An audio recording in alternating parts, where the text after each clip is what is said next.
Hola a todos, muy buenas tardes, bienvenidos a un nuevo Tech Talk Friday. En esta oportunidad vamos a compartir de la mano de Elías Darwit una introducción al mundo de Acropolis, ¿sí? El hipervisor de Nutanix. ¿Ok? Vamos a ver una pequeña introducción, ¿sí? Unos slides muy cortitos, solamente para tener unos conceptos básicos que necesitamos para poder comprender de qué va el tema. Y después Elías nos va a llevar de paseo por las diferentes pantallas, las diferentes consolas, para poder explicarnos un poco más qué se puede hacer ahí adentro. ¿Ok?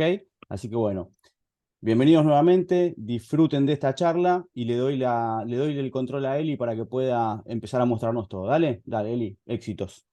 Genial. Bueno, muchas gracias, Nico. Vamos a comenzar con esta introducción a lo que sería el sistema operativo de Nutanix. Así que vamos a empezar con lo que sean los contenidos, ¿sí? Vamos a ver qué es Nutanix, qué tipos de clúster existen, su arquitectura, containers, tipos de replicaciones y algunas features en concreto que me parecía importante mencionar, como por ejemplo Volume Groups, el Print Central y la SQL Manager. Bien, vamos con lo más básico, ¿no? ¿Qué es Nutanix? Nutanix es un sistema de almacenamiento de cómputo escalable, de almacenamiento y cómputo escalable hiperconvergente, ¿sí? Quiere decir que tenemos en un único sistema, tanto cómputo como storage como redes, ¿sí? Y cada nodo del clúster ejecuta en el hipervisor estándar, porque no solamente puede correr lo que sería HB, que es el hipervisor estándar de Nutanix, sino que también puede correr tanto ESXi y Hyper-V, por ejemplo, ¿sí? Y cada servidor va a contener, obviamente, su procesador, sus procesadores, memoria y sus discos locales, sí que pueden ser tanto flash como discos duros. Bien, vamos un poquito con lo que es la arquitectura, ¿sí? Acá, como se pueden ver, tenemos tres nodos, nuestros tres hosts, que pueden contener los tipos de hipervisores que hay mención en la PPT, que pueden ser Acropolis Hypervisor, ESXi, Hyper-V. Tenemos la CVM, sí, que es la Controller Virtual Machine, que vamos a ver un poquito más adelante, pero nuestro storage distribuido se va a basar en estas CVMs. Tenemos nuestros discos SSD y HDD, o podemos también tener todos discos SSD o el flash, y la pool de recursos que se va a formar en base a estos discos de cada nodo, ¿sí? Voy a hablar un poquito de lo que es el mundo físico de Nutanix. Nutanix se basa en lo que serían bloques, ¿sí? El bloque es ese chasis que alberga nuestros nodos, ¿sí? Que pueden ir de uno a 4 nodos, ¿sí? Como se puede ver en la imagen, los podemos catalogar de la A la D y van a tener un backplane donde vamos a poder insertar nuestros discos locales, ¿sí? Los discos SSD van a estar marcados con un pin verde y los demás van a estar marcados de azul, ¿sí?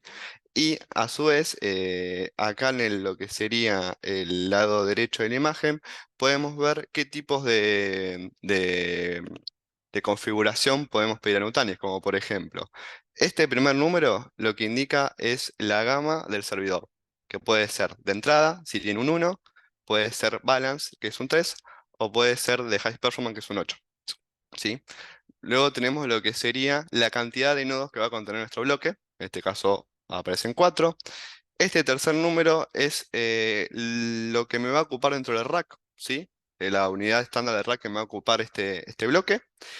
Y el siguiente número va a indicar la pulgada de los discos, sí, que puede ser de 2,5 o 3,5. Y luego tenemos a lo último la generación del procesador, ¿sí? O sea que cuando nosotros veamos que tenemos esta plataforma, la podemos identificar a través de estos números, ¿sí? Vamos a explicar un poquito lo que es el caster tradicional y acá voy a hacer algunas analogías con Visan para que sea un poquito más cercano a lo nuestro, ¿sí? Podemos tener un tipo de caster tradicional, que sería una arquitectura estándar y simple, donde tenemos los servidores en un mismo sitio físico. La redundancia la tenemos dentro de ese sitio. Requerimos un mínimo de 3 hosts. Van a estar conectados a la misma red de Layer 2 y podemos tener tanto una configuración all flash o híbrida con una red de 10 gigabits, ¿sí? Como acá pueden ver, tenemos una CVM, ¿sí? Por cada nodo, que va a estar todo conectado por red, y en base a los discos que tiene cada nodo, se va a formar nuestra storage pool de recursos de Nutanix. Luego también tenemos lo que se denomina cluster de Metro Availability. Esto es parecido a un stretch cluster de Visa, ¿sí? En la cual es una arquitectura más compleja que está basada en dos clusters de Nutanix. Y acá tenemos redundancia por la caída de un sitio. Y estos sitios van a estar en diferentes puntos geográficos, ¿sí? Vamos a tener nuestro sitio uno, nuestro sitio 2 y a través de la UAM vamos a tener conectados estos sitios, ¿sí? Algunos requisitos que se piden es que no haya una latencia de no más de 5 milisegundos entre sitio principal y secundario, y a su vez dentro de Nutanix, dentro de lo que sea la administración, los tenemos que configurar como sitios remotos. Que esto para que sea un poquito más gráfico, lo voy a presentar luego con el laboratorio, ¿sí? Pero vamos acá en lo que se basa en Nutanix, ¿no? Que son las CVMs, y voy a explicar un poquito más esta redundancia que podemos tener entre sitios o en un mismo sitio físico, ¿sí? Las CVMs van a estar vinculadas entre sí a través de múltiples nodos que van a formar un clúster, ¿sí? Porque yo puedo tener, por ejemplo, un clúster de Nutanix formado por varios bloques, ¿sí? Y la CVM va a ser la que va a montar esos discos locales que tenemos por cada servidor, ¿sí? Y después la CVM va a ser encargada de mostrar esos discos al hipervisor. A su vez, la CIEM va a proporcionar una interfaz de usuario conocida como la consola de web Prims, ¿sí? Para que se den una idea, el Prims va a ser esa UI en la que nos va a permitir ver nuestras máquinas virtuales, nuestros nodos, nuestros discos y todas las configuraciones que podemos tener dentro de Nutanix.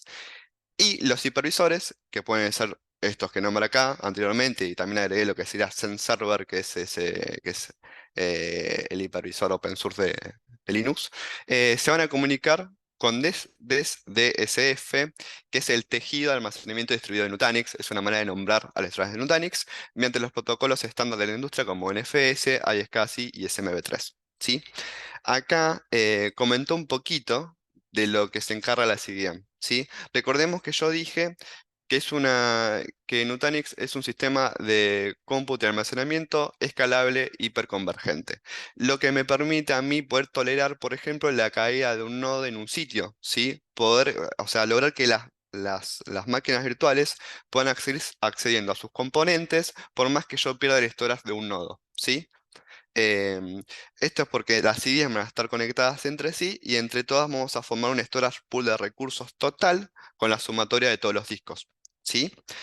Y las CVMs, como les decía, que tienen montado esos discos, va a tener diferentes tiers. Vamos a tener el local SSD. Ese local SSD se va a encargar de lo que sería la escritura de las máquinas virtuales que corran en el host, ¿sí? Luego vamos a tener un segundo tier que es de clúster SSD. Acá ya hablamos de clúster porque recordemos que dijimos que esto es distribuido. Entonces yo puedo tener objetos de mi máquinas virtuales que estén corriendo en otro host en este host. ¿Sí? Y luego tenemos el último tier que sería el de HDD. ¿Ok? Pero empecemos que todas las operaciones de escritura primeramente pasan por el local SSD, que sería el más rápido. ¿Sí? Es el tier más cercano a la CVM. Y voy a hablar un poquito sobre los containers, ¿sí? Vieron que en Vison, por ejemplo, tenemos lo que serían storage policy. ¿Sí? Las storage policy van por objetos que tengo en vSAM. En este caso en Nutanix no hay storage policy como tal, sino que tenemos containers. Los containers son abstracciones lógicas que yo saco de mi storage pool de recursos de Nutanix. En esa storage pool recordemos que tenemos la sumatoria de capacidad de todos los discos. Y yo de ahí voy a sacar containers. Estos containers, para que se den una idea, serían nuestros data stores, ¿sí? Y en ellos van a correr nuestras máquinas virtuales. Y cada container puede tener políticas diferentes entre sí, ¿ok? Entonces, yo puedo tener una máquina virtual que corra una política de compresión en un disco y puedo tener otra máquina que corra una política, por ejemplo, de duplicación en otro container, ¿sí? Pero bueno, ¿cómo hace Nutanix para mantener esa redundancia y la caída de un sitio, ¿no? O mejor dicho, de la caída de un nodo dentro de un mismo sitio. Tenemos lo que se llaman factores de replicación, ¿sí? Porque lo que hace Nutanix es tener varias copias de las máquinas virtuales distribuidas en diferentes nodos, ¿sí? Estas replicaciones pueden ser replication factor 2 o 3 y van a estar determinadas por el factor de redundancia, ¿sí? Para que se den una idea, replication factor 2 sería tener dos copias de las máquinas virtuales, ¿sí? O sea que la máquina virtual, si pesa, por ejemplo, 100 gigas, va a ocupar 200 gigas, ¿sí? Y Replication Factor 3 sería tener tres copias de la máquina virtual. Y como les decía, esto va a estar dictaminado por el factor de redundancia. Si bien yo acá puse que 2 o 3 indica la cantidad de tolerancia a fallos, en realidad está más que nada anexado lo que sería la cantidad de copias de máquinas virtuales también. ¿Por qué? Porque yo con un factor de redundancia 2 voy a poder configurar containers de replication factor 2. Y eso me va a permitir tolerar la caída de un nodo, ¿sí? Con factor de redundancia 3 puedo tener containers que sean tanto de factor de replicación 2 como 3. Entonces, puedo tolerar la caída, por ejemplo, de dos nodos o de uno, ¿sí? Acá yo puse lo que sería un cuadro en el cual explica la tolerancia a fallos, ¿sí? Y que, por ejemplo, un replication factor 3 puedo tener containers de ambos, tanto 2 como 3, y en un replication factor 2 únicamente de 2, ¿sí?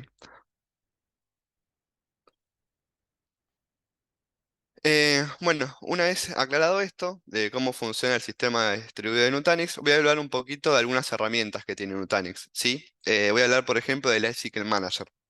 Lifecycle Manager es una parte fundamental de Nutanix y que lo que hace es, en base a hacer un inventario total del clúster, ¿qué quiere decir hacer un inventario de mi clúster?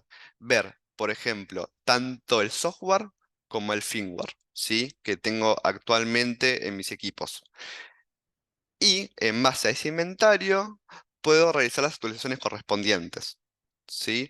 Lo que tiene de bueno en este caso, como Nutanix provee sus propios servidores, nunca vas a poder instalar un driver o firmware incorrecto. Sí, siempre tenés que verificar ciertas compatibilidades por ahí con otras herramientas, pero siempre vamos a tener lo que sería una versión, por ejemplo, recomendada o última, pero nunca nos vamos a poder equivocar en el sentido de la instalación de driver o firmware. Si bien tengo que hacer, como les comentaba, una matriz de compatibilidad, no, tenemos un one clip upgrade y nos olvidamos de esta parte de tener que estar por ahí al tanto de qué firmware en específico tengo que instalar de tal fabricante, sino que todo eso se encarga de analizarlo en Nutanix a través de este inventario.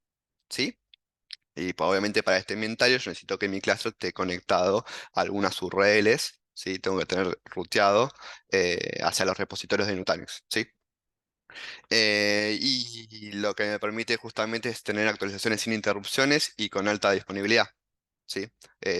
Todas las actualizaciones son controladas y las máquinas van a seguir, máquinas virtuales y nuestros servicios que tengamos activos dentro de Nutanix van a seguir estando operativos, ¿sí?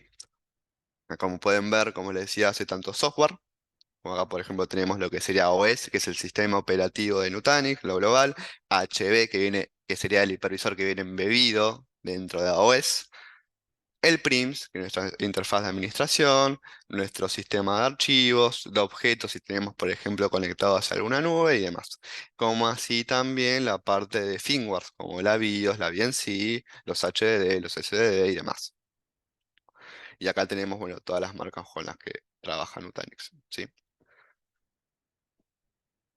Voy a hablar también algo que serían los volume groups, que es parecido a lo que tenemos, o sí, algo que también tenemos en vSAN, que es poder compartir discos por iSCSI, y estos discos pueden ser visualizados por múltiples máquinas virtuales. ¿Sí? Son volúmenes de almacenamiento, que yo lo que hago es seleccionar varios discos, o crear varios discos, que puedo seleccionar de diferentes containers, porque recuerden que yo puedo tener un montón de containers con diferentes políticas. ¿Sí?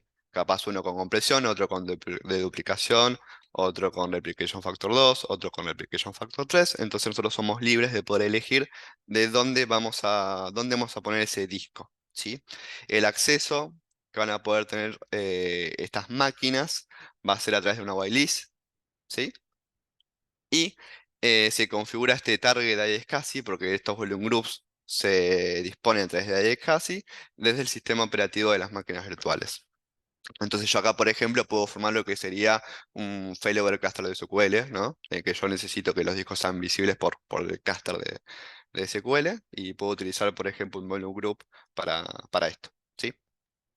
Ahora más adelante les voy a explicar un poquito de lo que sería Stargate, de los servicios o los componentes de Nutanix, para que esto quede un poquito más entendible. Acá se me repitió, pido disculpas de slide. Y acá en particular le quería empezar a hablar un poquito de los servicios o los componentes que tiene Nutanix, ¿sí? Tenemos lo que sería el PRIMS, que recuerden que es nuestra administración del clúster. Tenemos el Zookeeper, que este en particular lo que hace es obtener todas las configuraciones que tengo del clúster, ¿sí? Como por ejemplo, la IP de mi host, la IP de mis CVMs, las FQDN, eh, también la cantidad de containers y demás. Luego tengo lo que sería Cassandra, que Cassandra es medio obtener información de el clúster, obtengo información de las máquinas virtuales, ¿sí? Trae toda la configuración, porque yo necesito hacer un seguimiento de dónde están los discos de mi máquina. Porque recuerden que nosotros tenemos nuestros componentes de nuestras máquinas virtuales distribuidas en diferentes discos de los hosts. Entonces, Cassandra es la que se encarga de hacer todo ese seguimiento. ¿Sí? Y todo ese seguimiento se puede acceder a través de Medusa. Medusa es esta interfaz que nos permite acceder a Cassandra y la que permite recopilar esos datos. Sería la metadata que utiliza Cassandra. ¿Sí? Y tenemos lo que sería luego el Curator y el Stargate. El Stargate, como verán, está pegado a lo que sería el cliente o el hipervisor.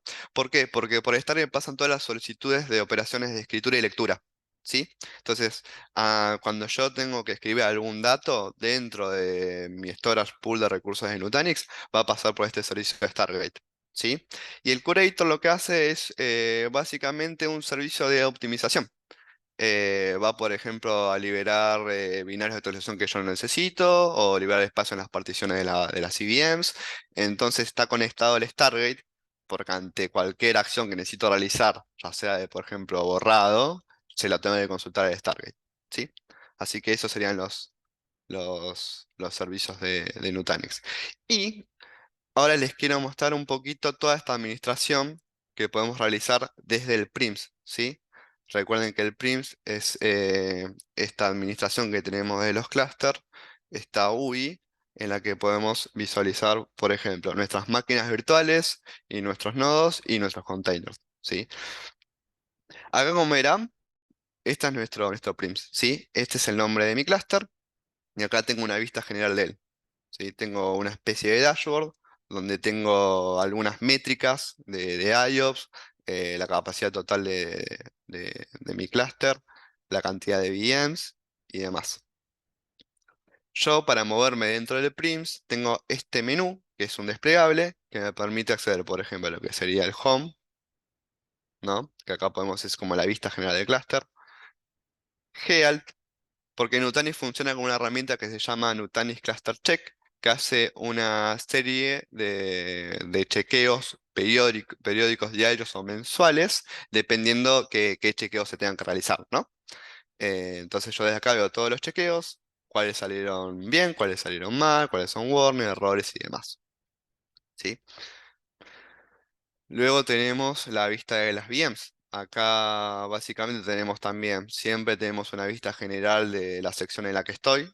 Y desde la sección de Table, ¿sí? Puedo revisar mis máquinas virtuales, ¿sí? Si están encendidas o no, la dirección IP, la cantidad de cores, la memoria, el espacio que ocupa y porcentajes de uso, memoria y demás. ¿Sí? Acá, por ejemplo, tenemos algunas VMs de Ubuntu que vienen con el laboratorio. Esta que para mí es la sección más interesante, que es la de Storage, tenemos también una overview, un diagrama, ¿sí? Acá como podrán ver, tenemos las performances de mi storage, las alertas y los eventos. Y en Table es donde yo puedo ver como tal mis containers. Recuerden que estos containers son abstracciones lógicas que salen de mi storage pool. ¿Sí? En esta storage pool tenemos la capacidad total de mi cluster. Y en base a esta storage pool yo creo mis containers. Acá lo que yo puedo hacer, por ejemplo, es crear un container, ¿sí? Con determinadas políticas. Por ejemplo, a este le voy a poner de duplicación, ¿no? Pero vamos a activar la opción de duplicación. Voy a Advanced Settings Y acá yo lo que puedo hacer es poner una advertencia poner una capacidad de advertencia, por así decirlo, que sería poner un límite lógico al container. No es que yo le reservo esa capacidad, sino que le doy un límite lógico, ¿sí? Pero también se la puedo reservar. Lo que tiene es que yo al reservar esa capacidad, le estoy sacando espacio que por ahí puedo utilizar otros containers o otras máquinas. Sería como una especie de FIC, reservar la capacidad. Y como verán, acá yo puedo activar lo que sea la compresión y la de duplicación. Acá, por ejemplo, yo dije que activar la de duplicación y tengo dos opciones, que es la de caché, que optimiza lo que serían las operaciones de lectura, o puedo hacer lo que sería de capacity, que es para poder disminuir la data lo mayor posible, ¿sí? Entonces acá yo, por ejemplo, habilito el caché. Acá puedo también poner una whitelist, que son estas IPs o equipos que pueden acceder a este container si yo quiero acceder de manera externa, aunque no lo he recomendado, pero se puede hacer. Y acá lo que está bueno mencionar es el aerosol coding, ¿sí? Recuerdan que yo les dije que podemos tener dos copias de las máquinas virtuales o tres. Para que reducir el espacio de lo que ocupan mis máquinas virtuales, puedo habilitar el Era Surcoding, que lo que hace es trabajar con bits de paridad, ¿sí? Con esos bits de paridad lo que yo hago es saber qué fragmento se me perdió y cómo poder recuperarlo, ¿sí? Acá podemos tener varias opciones dependiendo de nuestras cantidades de copias, que por ejemplo, si tengo tres copias de las máquinas virtuales, puedo utilizar dos bits de paridad. Si tengo dos copias de las máquinas virtuales, por ejemplo, puedo usar un bit de paridad. Bien, entonces acá yo guardo y ahí ya creé mi container con doble duplicación. Sí, acá como verán lo tengo activado. Está en on. También acá lo parecido a lo que pasa con Visan es que en Visan, por ejemplo, yo puedo aplicar las políticas a nivel de máquina virtual, a nivel de mi Visan Data Store, puedo poner una política como default. O también puedo aplicarlo a nivel disco. Bueno, yo en mis containers, además de poder tener una máquina virtual como tal, también puedo dividir los discos. Puedo tener los discos en diferentes containers, entonces lo puedo hacer aún más granular. Esto doy un ejemplo de cuando yo tengo, no sé, una máquina que es de test. La máquina de test, por ahí la quiero tener en un container que no tenga ningún tipo de factor de replicación. Entonces lo mando a ese container. Y puedo tener, por ejemplo, después una máquina de SQL que tiene múltiples discos. Tengo los discos que, por ejemplo, son de los transaction log, que yo sé que necesito que sea un disco rápido. Y puedo hacer que no tenga ningún factor de replicación, porque yo sé que esos datos son volátiles y se van a estar reemplazando todo el tiempo. Entonces puedo tener ese disco o esos discos dedicados a logs en un container que no tenga replicación y todos los demás discos mayormente productivos, donde voy a tener carga elevada de IOPS, la voy a tener en un container que sí tenga replication factor, que tenga copia de máquinas virtuales, o sea, que tenga la copia de ese disco, y que hasta que también puede tener activado el Metra Availability, ¿no? Como para poder tener redundancia entre sitios. Acá tengo, por ejemplo, la opción de crear volume groups, que era los que les mencionaba anteriormente, que yo puedo tener discos que pueden ser visualizados por múltiples máquinas. Entonces yo acá le pongo, por ejemplo, un nombre, vamos a poner volumen 1, y acá lo mismo, puedo reservarle la capacidad, puedo poner un límite lógico, y le puedo poner, perdón, no puse volume group, es acá. Bueno, acá es, perdón, eso era el anterior era container. Acá le puedo poner un nombre al volume group, ¿sí? Se me va a generar mi target iSCSI en base al nombre que le voy a poner a ese volume group. Puedo agregar acá discos y los discos los voy a poder sacar de los containers que yo quiera, ¿sí? Por si tengo aplicadas diferentes políticas. Yo voy a sacar de este, le puedo poner, por ejemplo, 100, le voy a dar add. Acá si tuviera máquinas virtuales que a las que les pudiera tachar los discos, lo hago desde acá. Acá en el aleatorio exactamente no me deja por un tema de licencias. Y también puedo habilitar lo que sería el acceso externo a estos discos. Y también configurar una autenticación CHAP, ¿sí? Y a nuestro storage o a estos volume groups vamos a acceder a través de lo que sería una IP de servicio iSCSI, ¿sí? Yo puedo configurar una IP de servicio iSCSI para que mis máquinas virtuales puedan acceder a storage de Nutanix y esta IP de servicio iSCSI se va a encargar de balancear la carga, ¿sí? Porque si yo, por ejemplo, lo configuro a una CVM, que es la que tiene acceso a los discos, si esa CVM se me cae, no voy a tener más acceso a las storage de Nutanix. Entonces la idea es utilizar la IP de servicio de SCSI, ¿sí? Esto para máquinas virtuales que necesiten en concreto acceder al storage de Nutanix. Bien, y acá en la storage pool tengo la capacidad total de mi cluster, ¿no? De acá es donde puedo abstraer todos mis containers, discos y demás.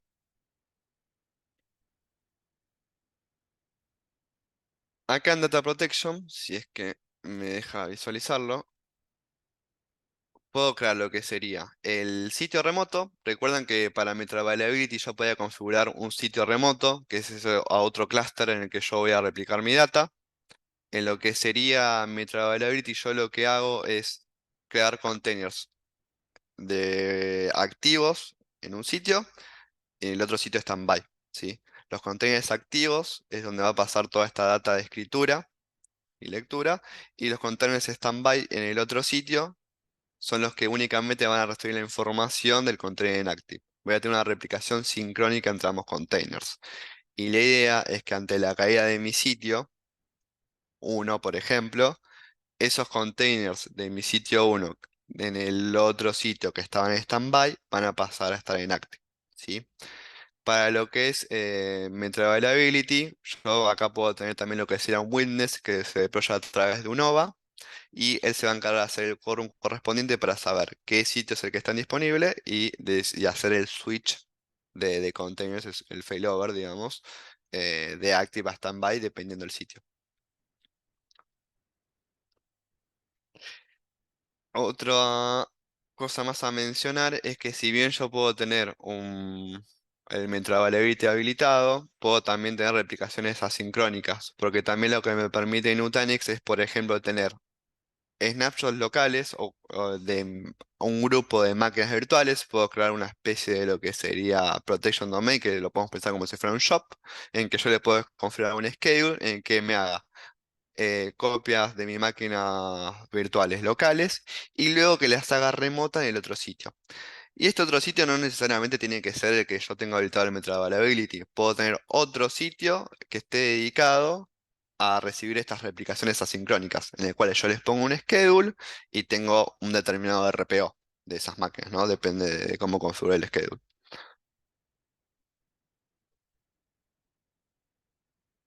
Y vamos a pasar ya por las últimas secciones que son eh, también administrativas. Acá desde la sección de hardware es donde yo puedo ver mi host. Acá lo que sería el diagrama, puedo ver cómo está compuesto mi clúster, que puede estar compuesto por varios bloques.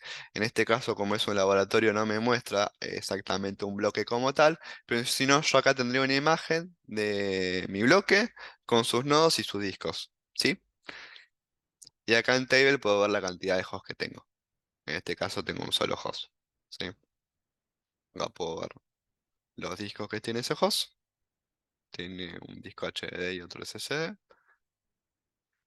Y acá puedo ver lo que serían los switches. No me lo marca porque, bueno, es un laboratorio, pero yo lo que puedo hacer es, en la sección de las máquinas virtuales, vieron que yo puedo tener un switch virtual en donde puedo crear mis subnets, que serían, por así decirlo, mis port groups, donde yo les pongo una VLAN y cuando creo placas de red en mi máquina virtual, le asigno una de estas subnets.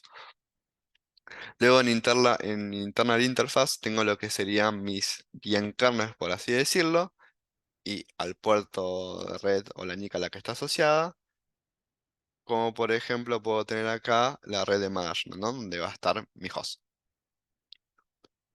Y después tengo el virtual switch como tal, en el que yo acá lo puedo modificar, puedo ver el MTU que tiene configurado, su nombre, y luego puedo ir a la sección de los uplinks y puedo elegir, por ejemplo, el balanceo, que puedo tener Active Backup, Active with McPinning, Active Active o ningún tipo de redundancia. ¿sí? Esto es parecido a cuando en nuestro Distributed Switch podemos poner nuestros uplinks en active o en standby o directamente sin utilizar, ¿sí? Son tipos de balanceo de carga.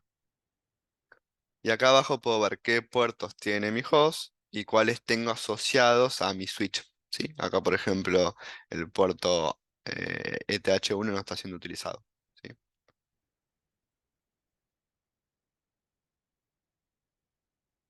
Bien. Y como último tengo una sesión de análisis que lo que me permite ver son alertas o eventos dentro del clúster y hasta puedo seleccionar ciertos objetos dentro de mi clúster, como puede ser el clúster como tal, el host, el sitio remoto, una máquina virtual, para poder ver métricas que están relacionadas, ya sea con red, cómputo, memoria y storage, ¿sí?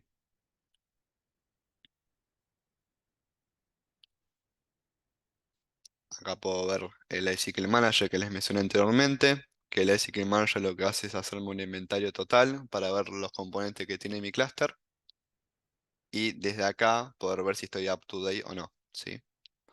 Como ven, acá está conectado al portal de Nutanix, que es donde puedo obtener información de tanto de lo que sería software y firmware, y yo cuando hago acá un inventario, procedo a hacer justamente eso, ¿sí?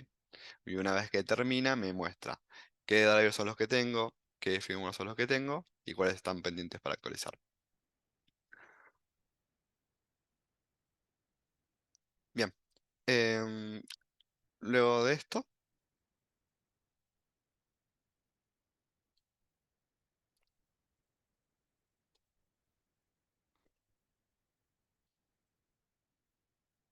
tengo lo que sería el Print Central, que le voy a mostrar acá en otro laboratorio, que para que se den una idea, el Print Central sería como mi administrador de clusters, ¿sí? Como ven acá yo tengo asociado dos clusters, en el que estaba recién y acá otro más, y tengo una vista unificada de ellos, ¿sí? Entonces yo acá tengo las vistas que tengo en los prints, pero para todos los clusters que tenga, y puedo tener muchas más variables como por ejemplo reportes, puedo también realizar microsegmentación y también puedo utilizar el iCycle Manager que contiene el Print Central como para poder administrar mis actualizaciones, todo unificado desde acá. Sería como nuestra especie de vCenter, por así decirlo.